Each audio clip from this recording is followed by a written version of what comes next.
Oke, halo semuanya. Kita lanjutin ke materi berikutnya ya. Kita akan membahas mengenai analisa korelasi, koefisien determinasi, dan juga simple regression. Ini ada di bab 6, teman-teman. Kalian bisa cek di modul kalian untuk teori analisa korelasi dan koefisien determinasinya, juga simple regression. Nah, kita bahas ke teorinya dulu. Jadi, koefisien korelasi ini digunakan untuk mengetahui kuat tidaknya hubungan antara variabel independennya, yaitu variabel X, dengan variabel dependennya, yaitu variabel Y. Di mana hasil koefisien korelasi ini terletak di antara nilai korelasi 0 yang menunjukkan tidak ada hubungan antar variabel hingga nilai 1 yang menunjukkan adanya hubungan yang sempurna antar variabel yang diuji. Nah, apabila ada korelasi, maka teman-teman juga perlu melihat nih, apakah arahnya ini positif atau negatif. Teman-teman bisa cek dari hasil output SPSS yang teman-teman kerjakan. Untuk pengujian korelasi sendiri dapat digunakan dengan dua macam metode. Yang pertama adalah Pearson correlation. Metode ini digunakan untuk data yang berskala interval dan rasio. Kemudian yang kedua ada Rank-Spearman correlation, di mana metode ini tuh digunakan untuk data yang berskala nominal dan ordinal. Oke, terkait dengan analisa terhadap korelasi, ini kita menganalisa yang pertama tuh koefisien korelasinya. Seperti yang tadi sudah disebutkan, koefisien korelasi itu menunjukkan kekuatan dan arah hubungan antara dua variabel, di mana rentangan nilainya tuh antara minus 1 dan plus 1, ini menurut sekarang. Dan seperti yang udah di-mention di atas, bahwa hasil koefisien korelasi itu terletak di antara nilai korelasi 0 hingga 1, yang mana teman-teman perlu cek arahnya positif atau negatif. Nah, dengan kata lain, dapat dikatakan bahwa rentang nilainya itu antara minus 1 atau negatif 1 dan positif 1, gitu ya. Kemudian, nilai korelasi 0 artinya tidak terdapat hubungan antar variabel, sedangkan nilai korelasi minus 1 artinya hubungan antar variabel adalah sempurna dan negatif, di mana nilai korelasi positif 1 nilainya adalah sempurna dan positif. Apabila nilai korelasinya itu mendekati 0, baik itu positif ataupun negatif, berarti hubungan antar variabelnya itu cenderung lemah. Begitu pula sebaliknya, kalau nilai korelasinya itu mendekati 1, baik itu nilainya positif ataupun negatif, berarti hubungan antar variabelnya itu kuat dan cenderung mengarah pada hubungan yang sifatnya sempurna. Oke, koefisien korelasi yang negatif tersebut menunjukkan bahwa hubungan antar variabel terbalik atau tidak searah. Sedangkan koefisien yang positif menunjukkan hubungan antar variabel yang searah. Contohnya yang tidak searah itu kalau misalnya teman-teman menguji pengaruh stres kerja terhadap produktivitas kerja. Oke ya, stres karyawan gitu ya, pengaruh stres terhadap produktivitas kerja gitu ya. Jadi kalau misalnya semakin tinggi tingkat stresnya, maka semakin rendah juga produktivitas kerjanya. Nah, ini kan hubungannya terbalik ya, semakin tinggi variabel independen, variabel dependennya malah semakin rendah. Ini menunjukkan adanya koefisien korelasi yang negatif. Apakah nilainya itu hubungannya itu lemah atau kuat tergantung sama angkanya, apakah dia mendekati 0 atau tidak. Nah, ini dari yang nomor 1. Kemudian, untuk yang nomor 2, nilai koefisien korelasi tersebut baru dapat diinterpretasikan demikian apabila nilai signifikansinya di bawah 0,05, yang menunjukkan bahwa besaran korelasi tersebut signifikan secara statistik. Nah, apabila nilai signifikansinya berada di atas atau sama dengan 0,05, maka korelasi tersebut tidak signifikan secara statistik, atau dengan kata lain, dapat diinterpretasikan sebagai tidak terdapat korelasi antar variabel yang diuji. Oke, di dalam analisa korelasi ini juga kita akan melihat adanya tabel. Nah, ini teman-teman ya. Ini sumbernya dari Sugiono tahun 2008. Tabel ini tuh menjelaskan tingkatan hubungan dari koefisien korelasi secara mendetail gitu ya.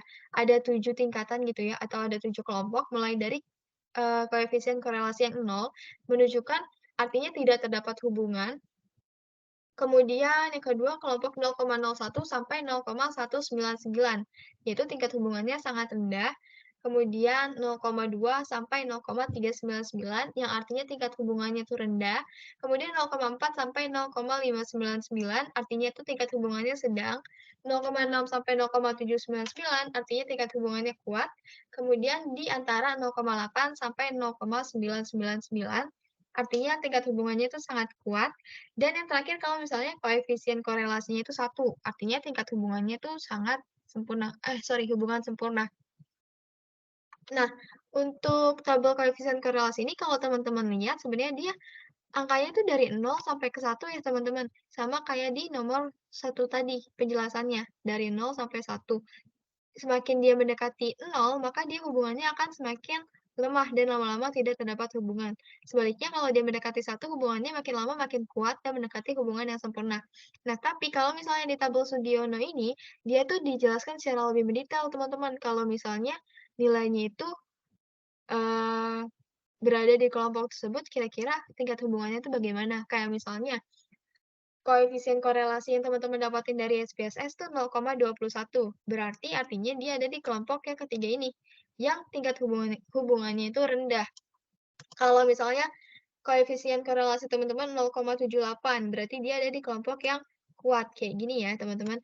Jadi untuk kuis, kemudian untuk ujian, kalian fokusnya dari tabel koefisien ini. Jadi sebaiknya sih kalian mulai hafal-hafalin nih sedikit demi sedikit kira-kira untuk pembagiannya tuh kayak gimana? Sebenarnya pembagiannya gampang aja teman-teman nih, kalian cuma bikin jadi 7, terus kalian ingetin tingkatan-tingkatannya sama angka-angkanya aja.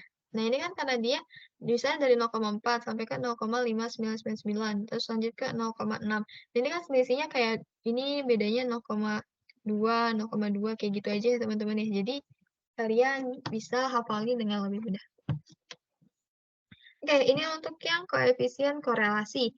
Kalau misalnya udah, selanjutnya ada koefisien determinasi. Nah, koefisien determinasi ini yang disebut juga sebagai adjusted R-square atau R pangkat 2 ya. Analisa R-square ini digunakan untuk mengetahui nih berapa besarnya variasi dari variabel dependent yang dapat dijelaskan oleh variasi variabel independen, di mana sisanya tidak dapat dijelaskan merupakan bagian variasi dari variabel lain yang tidak dimasukkan ke dalam model penelitian. Oke, jadi aku ambil contoh misalnya teman-teman mau meneliti pengaruh waktu belajar terhadap IPK, kayak gitu ya teman-teman. Jadi, misalnya ternyata adjusted R-square-nya itu 10%. Artinya, waktu belajar tuh hanya bisa mendefinisikan 10% dari nilai IPK aja. Sisanya tuh dipengaruhi atau didefinisikan oleh variabel-variabel lain, kayak misalnya variabel, apa ya, jarak tempuh gitu ya, jarak tempuh dari kampus ke rumah, atau mungkin juga dari lingkup pertemanan, dan banyak hal lainnya gitu ya, yang mempengaruhi IPK. Kayak gitu, itu contohnya. Kita mau mencari tahu berapa sih besarnya persentase si variabel independen ini dapat menjelaskan variabel dependennya, kayak gitu. Kemudian, di sini ada kelebihan adjusted R-square dibandingkan R-square adalah apabila suatu model regresi ditambahkan variabel independen yang baru, maka adjusted R-square-nya ini bisa naik atau turun sesuai dengan besaran pengaruh variabel independen terhadap variabel dependen tersebut. Sedangkan R-square sekemudian naik walaupun besaran pengaruh variabel independen yang baru terhadap variabel dependen adalah tinggi maupun rendah. Oke, apabila adjusted R-square-nya ini negatif, atau dia itu nilainya 0, artinya tidak terdapat kontribusi variabel independen terhadap variabel dependen. Nah, nanti juga kita akan ada praktikum untuk melihat bagaimana nilai adjusted R-square-nya ini dapat dibuat kesimpulan untuk kita buat kesimpulannya berapa besar pengaruhnya terhadap variabel dependen gitu ya. Oke, kita lanjut lagi ke bagian model regresi. Nah, untuk model regresi ini dibagi menjadi dua, ada regresi sederhana sama ada yang multiple regression. Untuk yang simple regression atau regresi sederhana, ini adalah pengujian regresi dari satu variabel independen terhadap satu variabel dependen. Jadi variabel independennya cuma ada satu, yang mempengaruhi variabel dependennya satu. Pengaruh dari variabel independen dengan variabel dependen ini dijabarkan ke fungsi linear dalam bentuk persamaan berikut, yaitu Y sama dengan A plus BX plus E, di mana Y ini mewakili besarnya nilai variabel dependen, A-nya ini adalah intercept koefisien atau konstantanya, B-nya ini adalah slope atau regression koefisiennya, X-nya ini adalah besarnya nilai variabel independen, dan E ini adalah error atau kesalahan pengganggu. Nah, umumnya kalau misalnya dilakukan suatu penelitian atau teman-teman misalnya nanti mau ngadain skripsi gitu ya, pasti teman-teman membuat skripsi, melakukan penelitian. Variabel independennya nggak mungkin cuma satu, minimal tuh 6 atau mungkin bisa jadi 7 naik lagi 8 gitu ya, banyak gitu variabel independennya. Mungkin variabel dependennya satu, tapi independennya lebih dari satu. Nah, ini teman-teman akan menggunakan yang namanya multiple regression. Jadi, untuk soal kuis, kemudian untuk soal ujian, kita akan lebih fokus ke multiple regression. Di sini kita cuma mau melihat perbedaan antara simple dan multiple regression-nya aja. Jadi kalau misalnya simple regression, tadi dia variabel independennya cuma ada satu ya, terhadap satu variabel dependent, sedangkan di multiple regression dia independennya lebih dari satu. Untuk rumusnya sebenarnya hampir sama teman-teman. Di sini rumusnya dia sama dengan B0 ditambah B1X1 ditambah B2X2 ditambah sekian sampai ditambah E, gitu ya. Jadi B0 ini adalah mewakili intercept koefisien atau konstantanya. Kalau yang tadi kita catatnya itu A, di sini kita catatnya A, untuk di multiple regression kita catatnya B0. Sebenarnya ini simbol aja teman-teman, supaya teman-teman tahu bahwa, oh ini loh koefisien atau konstantanya gitu ya. Kemudian untuk B1X1 ini sebenarnya menyesuaikan tergantung dari berapa banyak variabel independen yang teman-teman uji. Jadi kalau misalnya teman-teman mau menguji pengaruh dari 5 variabel independen terhadap satu variabel dependen, berarti teman-teman akan buat rumusnya adalah Y sama dengan B0 ditambah B1X1 ditambah B2X2 tambah B3X3 tambah B4X4 tambah B5X5 ditambah E gitu ya. Jadi B BK, XK ini, tergantung dari berapa banyak variabel independen yang teman-teman gunakan. Nah, jangan lupa juga untuk setiap rumus kayak gini teman-teman tambahkan juga di belakangnya yaitu simbol E. E ini mewakili error atau nilai residual. Di mana persamaan fungsi linear tersebut kan mewakili suatu peramalan ya. Dan pada kenyataannya, yang mempengaruhi variabel dependen itu bukan cuma variabel independennya aja, tapi ada juga faktor lain yang mungkin tidak dimasukkan ke dalam persamaan tersebut. Dan dengan demikian, peramalan jadi tidak tepat. Nah, kesalahan di dalam peramalan tersebut dapat diperkecil dengan memperkecil kesalahan dengan memperhitungkan kesalahan pengganggu atau si E-nya ini.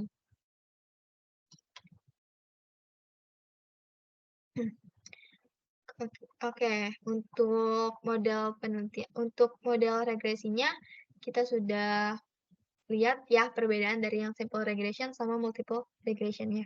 Kemudian kita masuk lagi ke pengujian hipotesisnya. Mungkin teman-teman juga udah pelajarin ini di statistika 2, di mana kita ada melakukan uji F dan juga uji T. Jadi, uji F ini digunakan untuk mengetahui bila mana variabel independen dapat memprediksi variabel dependen. Bila hasilnya signifikan, berarti model yang diuji merupakan model yang fit atau layak untuk menguji hipotesis. Selain itu, uji F ini juga dapat digunakan untuk menguji pengaruh variabel independen secara bersama-sama terhadap variabel dependen. Nah, jadi yang membedakan uji F dengan uji T ini adalah kalau teman-teman mau menguji pengaruh variabel independennya ini secara keseluruhan, secara bersama-sama terhadap variabel dependen, maka teman-teman melakukan uji F. Sedangkan kalau misalnya teman-teman mau menguji satu persatu atau secara individual variabel independennya ini terhadap variabel dependen, maka teman-teman lakukan uji T, gitu ya. Jadi bedanya uji F dan uji T hanya di situnya aja. Oke, kemudian untuk uji F dan uji T sebenarnya kita akan bahas di pertemuan berikutnya bersama dengan multiple regression. Tapi untuk pertemuan KP ini kita akan gunakan datanya itu data multiple regression. Jadi aku jelasin sedikit tentang multiple regression dan uji F uji T. Tapi secara lebih lengkapnya akan di pertemuan berikutnya ya teman-teman. Saat kita kembali di kelas. Oke, di sini ada prosedur simple regression dan multiple regression. Nah, bisa dilihat di sini kalau misalnya dia simple regression, variabel independennya itu cuma satu, yaitu debt equity ratio. Sedangkan dan variabel dependennya juga cuma satu, yaitu harga sahamnya aja. Sedangkan untuk multiple regression, di sini variabel independennya ada 3. Ada dividend payout ratio, kemudian ada ROE, dan juga ada debt. Dengan variabel dependennya yaitu harga saham. Oke ya. Jadi ini yang membedakan simple regression dan multiple regression. Untuk cara analisisnya itu sama ya teman-teman, sama persis, yaitu analyze, regression, kemudian kalian klik linear, gitu ya. Jadi untuk ujian dan kuis kan nanti kita pakainya multiple regression. Jadi yang bakal aku jelasin hari ini juga kita pakai datanya data multiple regression aja. Untuk yang regresi sederhana, yang simple regression ini kita nggak coba ya teman-teman praktiknya, kita langsung ke multiple regression aja. Karena sebenarnya caranya pun sama persis teman-teman, cuma bedanya dia di, apa namanya, variabel independennya itu lebih banyak di multiple regression, kayak gitu ya. Oke, untuk mempersingkat waktu dan supaya lebih jelas juga step-stepnya, kita langsung buka di SPSS-nya aja. Teman-teman buka di SPSS-nya, terus kalau misalnya udah, kalian import datanya, kalian klik open, kalian klik data, kemudian kalian input data yang judulnya regresi.sav. Nah, ini ya teman-teman. Kalau udah, kalian klik open aja. Untuk di sini kalian klik yes. Oke. Di sini, stepnya adalah kalian klik analyze. Oke, sebelum kita masuk ke stepnya, aku mau jelasin sedikit dulu deh.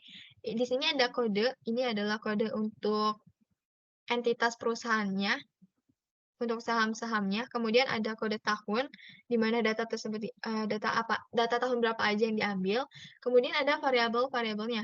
DPR, ROE, dan DER ini merupakan variabel independen, sedangkan harga saham merupakan variabel dependen. Oke, kita masuk ke stepnya. Teman-teman klik Analyze, kemudian klik Regression, dan kemudian klik Linear. Teman-teman masukin di sini variabel dependen ke kolom dependen dan variabel independen ke bagian independen. Oke, aku mau ingetin sedikit lagi. Untuk menentukan dia itu variabel dependen atau independennya, kalau misalnya kalian ujian nanti, takutnya kalian ada bingung gitu ya, gimana sih nentuin variabel independen, terus gimana nentuin kalau dia itu independen atau variabel dependen gitu ya. Jadi caranya adalah teman-teman lihat kalimatnya. Kalau misalnya kata-katanya itu pengaruh A, B, C terhadap D.